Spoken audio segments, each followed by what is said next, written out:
সন্ধ্যাবেলা চা খেয়েছি, চায়ের কাপটা যেমন খাওয়া হয়েছে সেরকমই রয়েছে।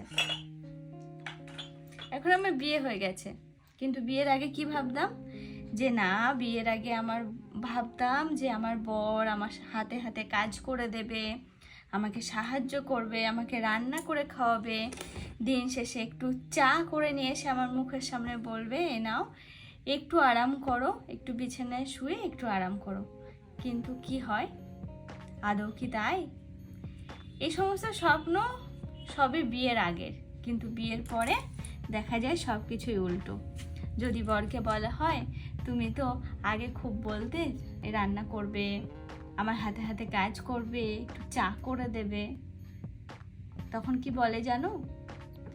বলে যে হ্যাঁ করব, বলেছি তো করব, আজ না হোক কাল করব। এরকম করতে করতে মাসের পর মাস, বছরের পর বছর, দিনের পর দিন কেটে যায়, কিন্তু বর আর করে না। সেই বরের সামনে কাদেরকে দিতে হয় চা? আমাদেরকে। বিয়ের আগে যেটা কিনা আমাদের সামনে আসতো চা, হয় মা নয়তো বাড়িতে বৌদি থাকলে বৌদি করে দিত। এই হচ্ছে মেয়েদের জীবন। বিয়ের আগে যত আরাম করার করে নাও, কারণ বিয়ের পরে সেই আরামটা, সে তোমার বর তোমাকে যতই ভালোবাসুক না কেন, সেই মজাটা কিন্তু তোমরা পাবে না।